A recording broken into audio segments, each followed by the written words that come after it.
Romania is the largest country in southeastern Europe. It's a country with a long and bloody past.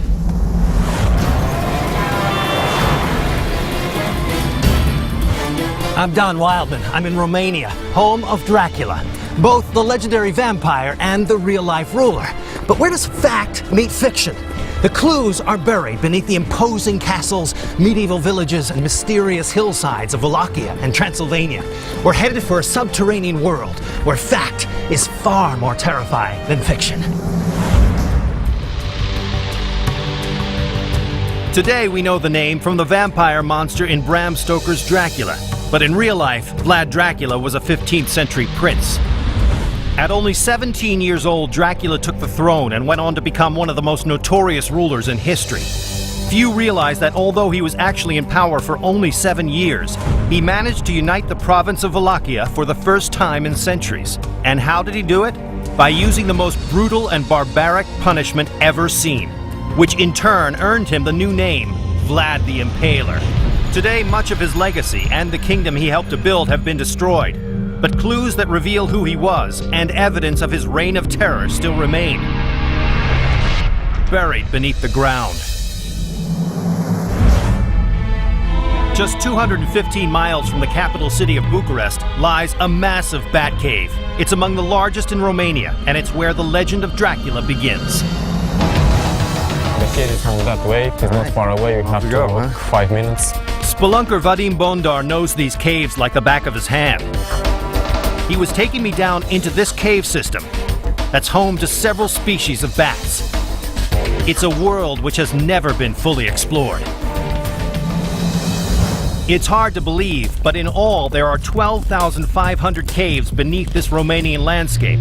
The cave we were heading into is part of a 15-mile network that descends more than 300 feet below the surface. Okay, Don. Now we prepare to come in. Yeah? Okay. This is our suite. Okay.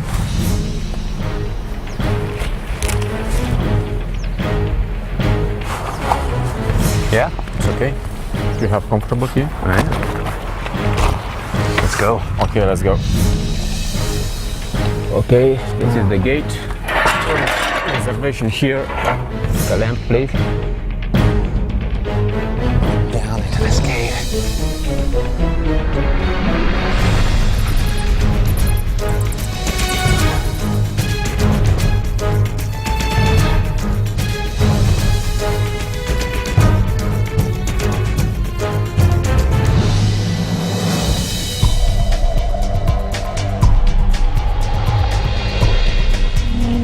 It's really kind of spooky.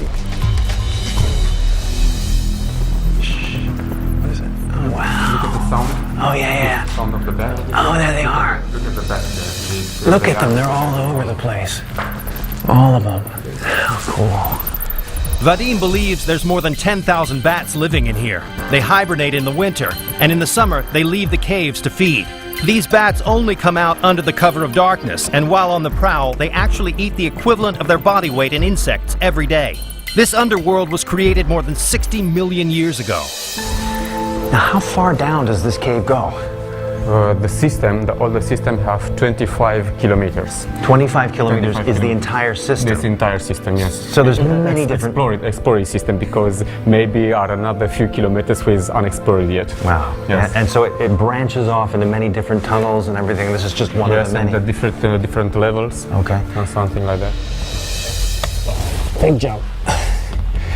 Going further down into this cave. It's so cool.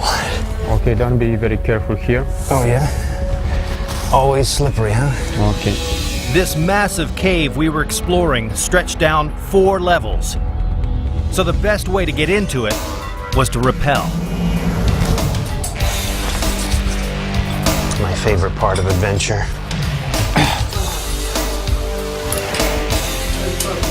So we can't get there by the trail, so harnessing up. Professionally harnessed. These guys are good. Okay. It was a 120-foot drop that would lead to the deepest cavern in this system.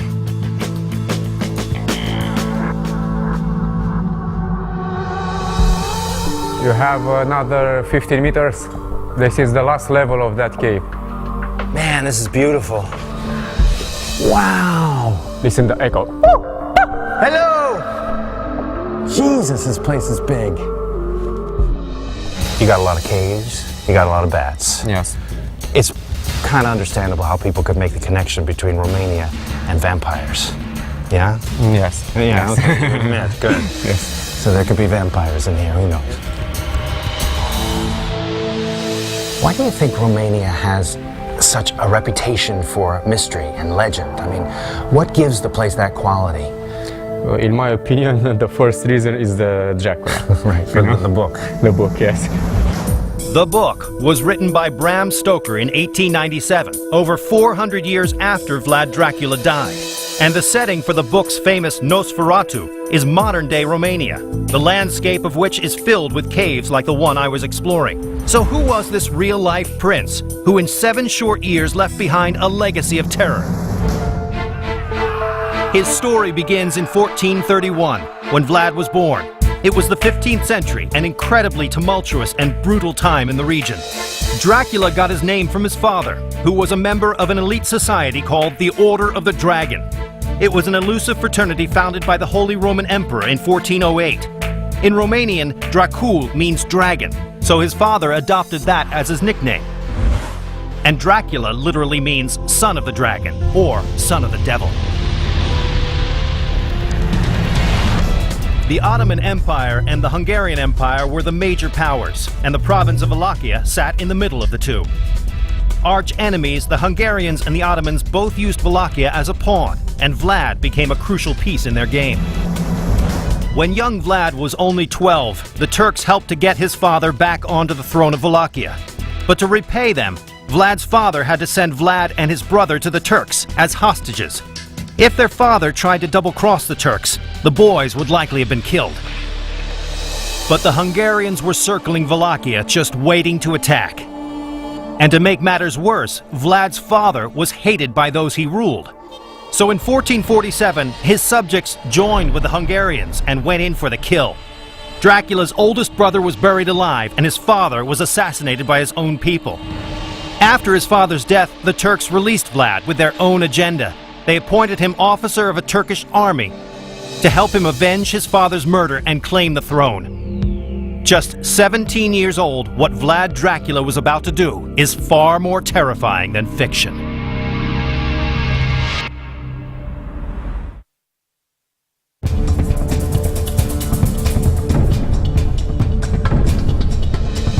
Romania's landscape is as rugged as its history. Castles and fortresses are everywhere, but none are more foreboding than those inhabited by Vlad Dracula. In the 15th century, Wallachia's relationship with its neighbors, the Ottoman Empire and Hungary, was volatile. Alliances constantly shifted with the wind, and the backstabbing continued even while Vlad was in power. He returned to Wallachia in 1447. His reign of terror soon began, and for the next 30 years, the Wallachian throne changed hands several times. While the myth of Count Dracula is frightening, the story of the real man is downright terrifying. And it all started in Trgovista. Prince Vlad Dracula returned home, his father assassinated, and his brother buried alive. He was surrounded by enemies, Ottomans in the south, the Hungarians in the west, and always assassins operated from within. To defend his title, he fortified his capital, Trgovista, against attack, and plotted a revenge so bloody, so gruesome, that it would one day earn the young prince a new title, Vlad the Impaler. At the time, Trgovista was the capital of Wallachia, which is now part of modern-day Romania, and was the site of Vlad Dracula's family fortress. Parts of the castle at Trgovista still exist today. It's just a shell of what it once was. But what happened here would cement Dracula's grim legacy. And today, the evidence is 30 feet beneath the castle. Petru Virgil Diaconescu is an underground expert who could take me down into Vlad's secret world, and Ramona Niakshu came along to translate. Hi. We started at one of the most intact parts of the fortress, the tower. So this is Vlad's tower, huh? Yes. Man, it's beautiful. Before we went underground, Okay, we can climb if you wish. we needed to go up. Oh, yeah. Wow. Wow, this is it, huh? This is where Vlad Tepes stood, looking over his lands of Wallachia. Wow. Amazing. In 1462, 15 years after his return to Wallachia, alliances had changed again, and Vlad was against the Turks. The Turks counterattacked, entering Wallachia with an army 3 times as large as Vlad's. He retreated to Dracula, leaving a path of destruction in his own homeland. He burned his own villages and poisoned his own wells along the way, so that the advancing armies would have nothing to eat or drink. But the worst was yet to come. When the starving Turkish army finally arrived at the doorstep to Dracula's fortress, a scene from a horror film lay before them. Vlad had impaled 10,000 people, including women and children. He watched from the tower where we were now standing, as the impaled slowly died. Incredibly, he actually made the stakes out of the trees. They were the actual trees. These were the actual trees. With the roots. Yes, it was a tree with bodies in it. Oh my God. So he left these bodies on these spears for months. His tactic worked. The Turks were horrified and retreated, crying along the way that the devil himself was at Trgovista. But this wasn't the first time Vlad caved in to his bloodlust. He used torture and impalement as an effective tool to keep order in his kingdom. He routinely rounded up enemies and brought them to a secret prison. That secret prison still exists. It's actually located 30 feet beneath this castle. It's off limits to the public, but I was going in. Oh wow, look at this.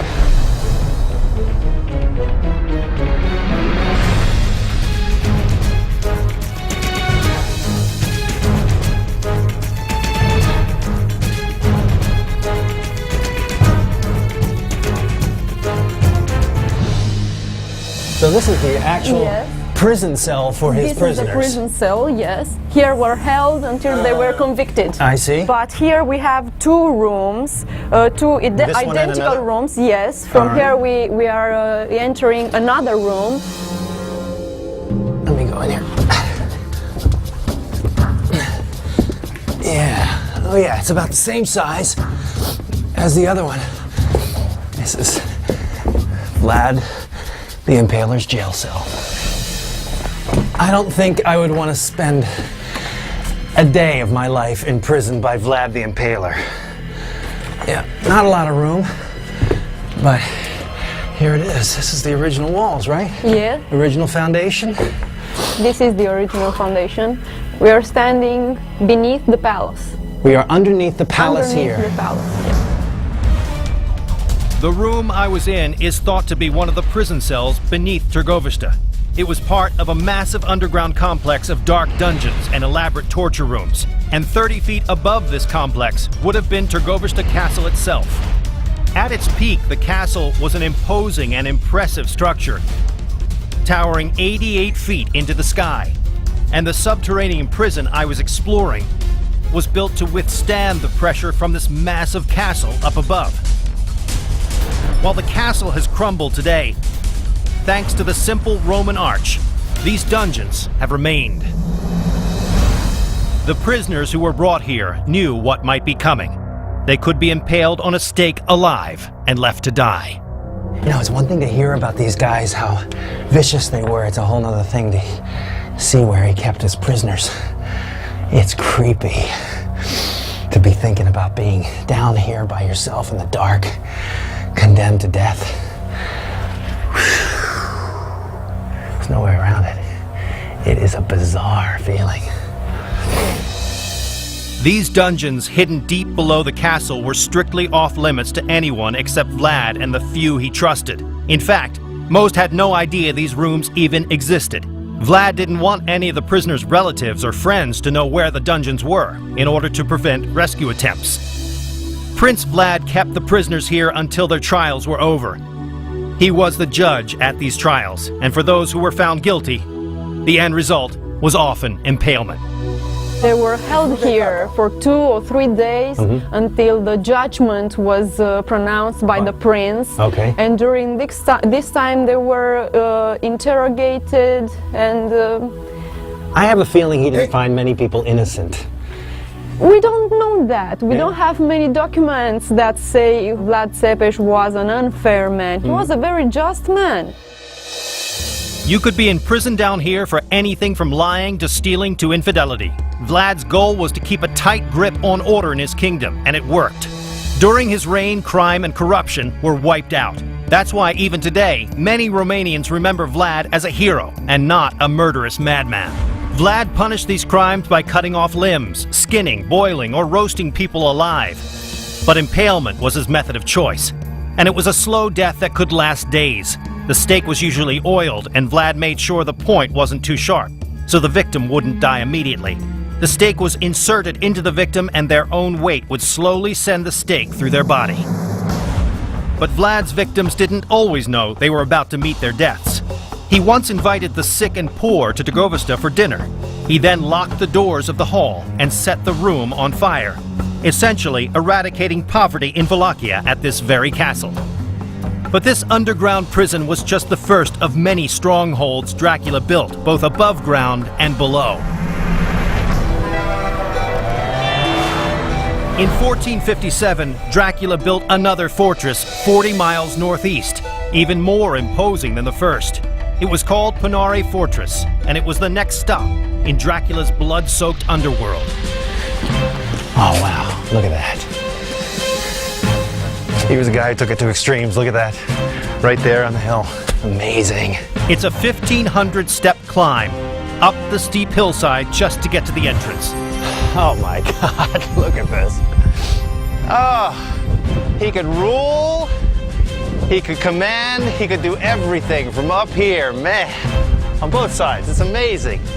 The Argeș River and the valley, and if any Turks come up that valley, man, you know it. My guides, Adrian Sandu and Cătălin Stoian, were waiting for me at the end of my ascent. That's quite a climb. Yes. How you doing? Fine, thank you. And you? Thank you. Hello. And Hello. welcome to Pânare. Thank you. It's incredible. After years of earthquakes, Pânare is now in ruins. But in the 15th century, it was a formidable structure. When he came to power at Târgovăște, Vlad's first order of business was to avenge the death of his father and older brother. But it would take over a decade to carry out his master plan. One Easter Sunday, Vlad served a feast to his own subjects, some of which had helped to murder his family. He then impaled the old and weak. Vlad ordered the able-bodied men to march 40 miles from Târgovăște to Pânare and forced them into labor to expand his fortress. In the end, after months of slave labor, no one survived. Many of the nobles were literally worked to death, and those left breathing were impaled. What is this? Oh, man. This was a dungeon. The dungeon? Of the fortress, yes. Okay. Part of what Vlad's captives built is a dungeon 12 feet beneath the surface. Usually it's off limits, but I was given special access down. Be careful. Yes. Down in Dracula's dungeon. You really feel like you're jailed for life down here. Yes. So, how many people did he keep down in this place? Just a few people. Yeah, just a few prisoners? Because he used to impale them very quickly. He didn't have that many prisoners because he impaled them before he put them down here. Wow. But there's more. Though today this dungeon is in ruins, 500 years ago it would have been under 4 levels of the castle. And directly above this room would have been Dracula's master bedroom, where he could hear the cries and pleas of his prisoners only a few feet below him. Pânare was one of Dracula's strongest fortresses, but it was also the site of one of his greatest tragedies. Vlad's mass impalement didn't keep the Turks away for long, and in 1462 they retaliated. This time they came prepared. They put Dracula's own brother Radu in charge of a massive army and surrounded this castle. There seemed no way out for Dracula. His wife refused to be taken alive and threw herself off the tower to her death. But Dracula would not surrender. He vanished into the Romanian underground. According to legend, Vlad Dracula disappeared into escape tunnels carved into the side of the mountain, and with the help of local peasants, fled to a nearby province called Transylvania.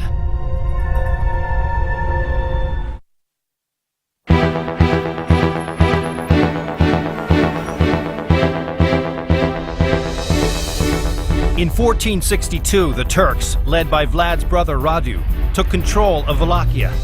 Vlad fled via underground tunnels to the province of Transylvania in Hungary to ask the king for protection. But instead of a helping hand, Vlad suddenly found himself in prison. Vlad the Impaler terrorized his people for 5 long years until 1462, when he was the one running for his life. He was captured and held for years as a political prisoner. But even the thick walls of this fortress couldn't contain Dracula's evil ways. His bloodlust continued in the dark dungeons of this medieval castle. It is called Hunandora Castle. The original fortress was built here during the Roman times, and over the centuries was transformed into the castle that held Dracula. It has seen sieges, withstood cannon fire, and was even burnt to the ground many times. But despite its active past, the skeleton of the castle is still here. And my guide, Sorin Tinku, knew exactly where the off-limit places were. This is only original door that we have. This is the sole original door? Yes. Oh, wow. It's made from oak with iron. That's beautiful. This is another area that we are not showing to the tourists. Okay, private access. Today, Yes. Huh? What you can see in here is the wall from 14th century. I was getting special access into the 14th century fortress believed to have held the man behind the myth between his second and third reigns. But 7 centuries ago, this castle would have looked much different. The old fortress had only a single tower and was built on a solid bedrock foundation with stones gathered from nearby mountains. But in the 15th century, it began the transformation into both stronghold and palace. With tensions still high with the Turks, it needed to be safe, but it also needed to be a castle fit for a king. In 1441, the Hungarian king added 7 towers. He also added grand halls, guest rooms, and a chapel. The unique engineering combined late Gothic styles with early Renaissance, making this castle an architectural marvel. But that's not all. By building a castle on top of an existing fort, he created an interior and an underground. Sorin led me to these restricted passages deep below the castle. Hey, look at that.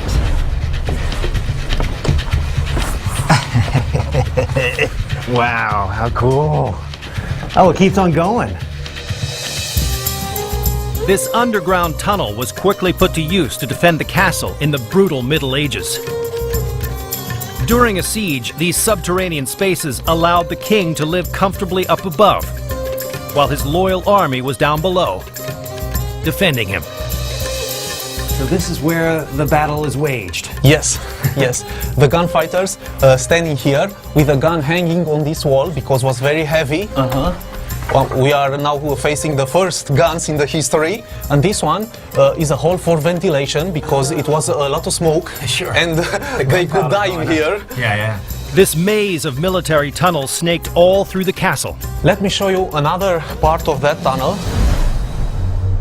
But this palace's underground is an important part of Dracula's darker days. Let me show you the dungeon of the castle. The dungeon at Hunandora Castle is one of the few prisons to have ever held Vlad the Impaler. Wow. In so this here- is cool. This is the prison cell. Yes. Jesus, these were not nice places to be. Dark and dank, baby. I'm pretty cold. Wow. You just don't want to be held prisoner in a place like this. You know for sure. This prison cell was small and made of stone. There was no heat, and during the cold Transylvanian winters, the temperature could fall well below freezing. Vlad ended up in here as a result of the constant power struggle in the region. His brother Radu, who held the throne in Wallachia, was allied with the Turks, and Vlad's imprisonment secured Radu's place of power. Much like when he was a child, Vlad was still a valuable pawn. So when he came to the Hungarian king for help, he was imprisoned.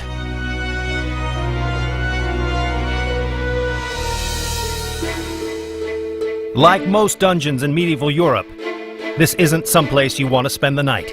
It's a dark and eerie subterranean space.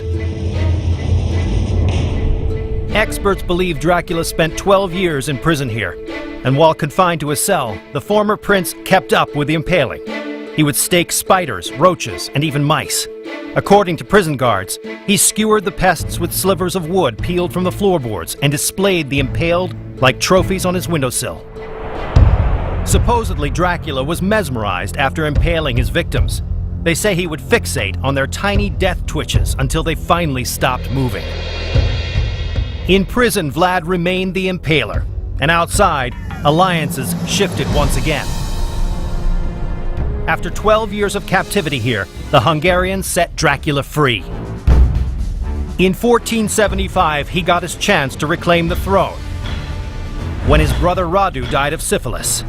A year later, Vlad reconquered Wallachia. Today, few realize that beneath this castle sits a subterranean space that once imprisoned one of the world's most ruthless leaders.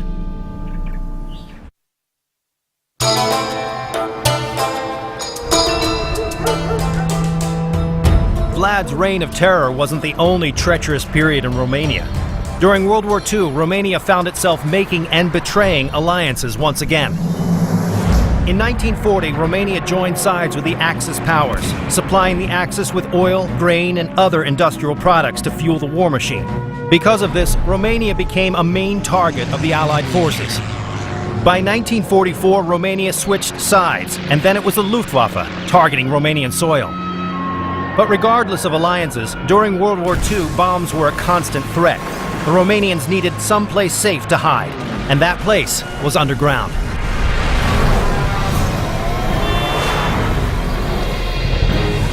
I was heading to a little-known treasure buried beneath Transylvania, to a massive salt mine that could provide salt to the entire world for 100 more years, and was the perfect spot for a bomb shelter.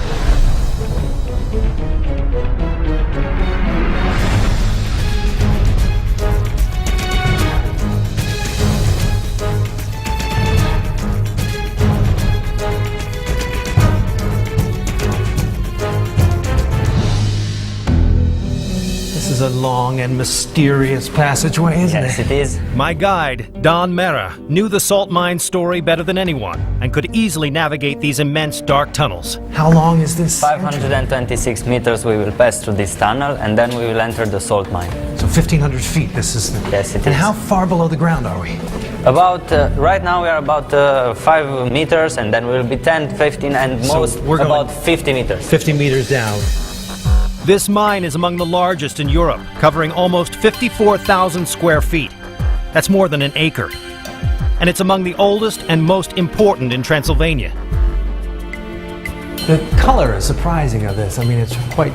Yes, actually the walls are black. Natural color of salt is white, and massive salt is translucent. But in the Second World War, the salt mine was used as a shelter. Huh. And that is why the walls are black. They made fire here to get warm and to prepare food. During World War II, Romania lost much of its land, and Vlad's former empire was essentially cut up into pieces. Romania sustained heavy bombing throughout the war. Thousands sought refuge in the empty salt mines like this one throughout the country. This empty cavity in particular was the perfect bunker. It was 150 feet below the surface and could sustain massive bombings, and its arch-supported ceilings ensured the shockwaves from bombs couldn't destroy it. When the war was over and people moved back to the surface, Romania was under communist rule. The Iron Curtain wouldn't be lifted until 1989. But the history of this salt mine goes back much further than World War II. In fact, this natural salt deposit is 13.5 million years old. So, you're saying this solid wall is all salt? Yes, it is all salt. It's tasted. You can taste it. It is. piece there. That's salt. Yes, it is. How much salt is down here still? There's about 38 billion tons of salt. 38 billion tons of salt. Yes. Still remaining in these mines. Yes, exactly. I can't even conceive of how much that really is. On this site in the 2nd century, the Romans began mining this precious commodity, a process that would continue to be done here by hand until the 20th century. Today, the mine is made up of several large rooms, some over 100 feet deep. All the salt mine was done by hand, so only hand tools, nothing, no explosives or other machines or mechanical machines. So are we seeing pickaxes? Yes, exactly. Huh. Everything. And was how done many by- people were working down here? The most were about 300. Long before the salt mines provided safety to Romanians, they were seen as a source of income for the different generations and civilizations that lived here. Salt was as good as gold and was used as currency in the ancient world. Roman soldiers were paid with salt, or salarium argentum's, the root of the English word salary. The Greeks even traded salt for slaves, creating the expression, not worth his salt.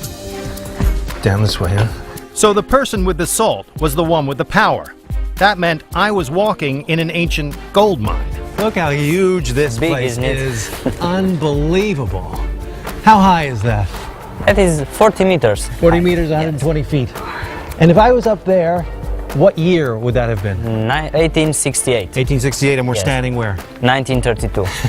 So they did all that in about Yes, they did. 50 years. Amazing. When Vlad came to power, the abundant salt deposits of Transylvania were still being mined. Vlad Dracula also used the seemingly innocent commodity for more sinister actions. It is said that he would skin the feet of his prisoners, coat the wounds in salt, and let goats lick it off. Just another way to keep order in his volatile land. From the Romans paying their soldiers, to Vlad's use of salt for punishment, to saving lives in World War II, these salt mines have always been an important lifeblood in Romania.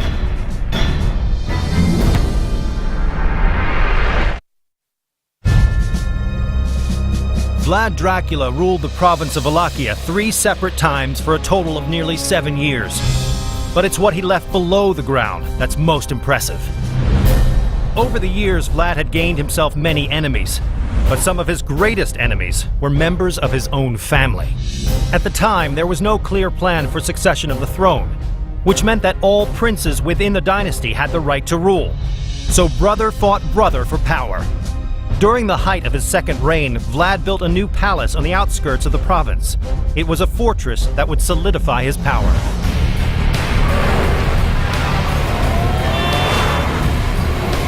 In 1459, Vlad turned a small fort in the remote town of Bucharest into a princely palace now called Curtea Veche.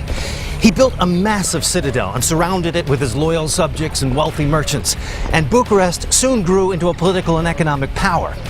Unfortunately, like a lot of medieval buildings, the palace was ravaged by constant warfare and fires, and today much of Curtea Veche is in ruins. But deep beneath the ground, a small piece of Vlad's grand palace still remains.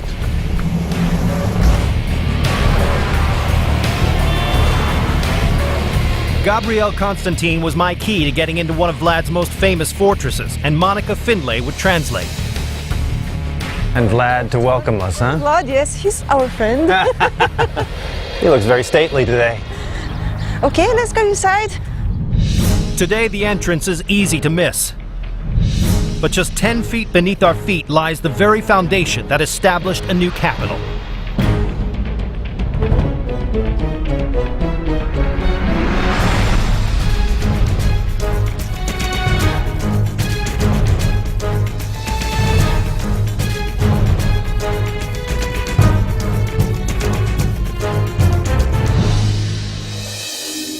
Oh, it's amazing. It's huge, huh? This subterranean space is all that remains of the fortress responsible for the development of modern-day Bucharest. Long before the bustling metropolis existed here, this area was a sleepy village of farmers and small merchants peddling their handicrafts. When Vlad arrived, he took an ordinary observation tower and transformed it into a 10,000 square foot fortress complete with a royal residence and marketplace. But this was more than just a place for local farmers to sell their crops. It was where Vlad Dracula established his slave trade. Vlad allowed non-Christians, criminals, and captured Turks to be sold as slaves. And soon this area began to thrive. But little do they know that this boom in economic and cultural development would eventually light the spark for the founding of modern-day Romania's capital city. Traces of Vlad Dracula's original design still remain, if you know where to look. So I can see the wall Yes, the original as walls well. there. Yes, it's Right. from that time. But this is different here. Yes. All right, so we have the different eras of construction. This being Vlad Tepes's fortress with the river stone and the mortar. And this is a newer construction, and that's much newer over there. For almost 2 centuries, Vlad's successors built their own extravagant castles right on top of the existing structure, essentially burying all that remained of Vlad Dracula's original design. Today, these passageways snake beneath the streets. But in Dracula's days, this would have been the ground floor of his palace and marketplace. To later rulers, it would have been the basement. They expanded Vlad's palace, creating a structure even larger than his 10,000 square foot complex. It contained a private garden in the middle, and administration buildings and living quarters would have been directly above the rooms I was in. In the late 18th century, a new castle was built not far away, and eventually this castle fell into disrepair and homes were built around it. Until finally, during the communist era, buildings covered the entire area, effectively paving over Romania's dark past. Most have no idea that this piece of Dracula's life still exists. But if he had never built this retreat, Romania's capital city of Bucharest might never have been. Vlad Dracula built Curtea Veche at the height of his power. But just a few short years later, his final reign would come to an end. But not even his death could bring an end to his legacy. Ask any Romanian where Vlad the Impaler is buried, and they'll tell you about a darkened church on a remote island, accessible only by boat. But like his life, Vlad's death is shrouded in mystery. Some say his skeletal remains were stolen. Others say he's buried near his treasure of gold, or in a tunnel that runs beneath the lake. Whatever the case, Vlad seems to have eluded his fate once again by going underground. In ancient myths, souls often have to cross a body of water to reach the afterlife, the underworld. So somehow it seems fitting that we have to cross a lake to reach what legend says is the Romanian burial site of Vlad Dracula. Approaching it, you wouldn't think that this deserted-looking island could be just 25 miles north of Bucharest. Snagov Island is so secluded, it's easy to imagine Vlad Dracula wanting to spend eternity here. But much of his medieval island retreat has crumbled with time. Dana Matache is a guide trying to get to the bottom of Vlad's legend. She agreed to take me to see the real-life Dracula. That is really something. Oh yeah? Yeah. It was built by Dracula by his order. This Yes, well here? this one here. Yes. So it is from 15th century, middle of the 15th century. Yeah, there's water down here. There is, and it's very good.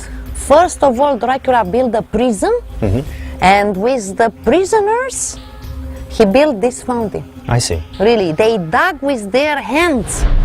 During the construction of this well, Dracula is rumored to have placed a bag of gold next to it as a symbol of his power.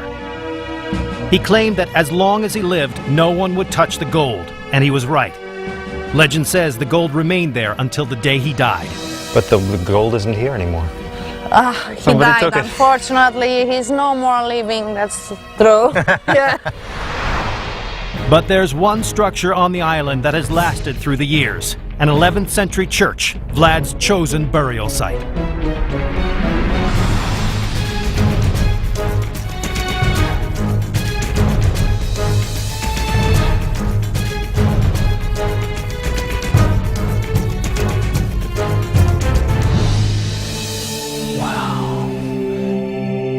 You can feel his presence.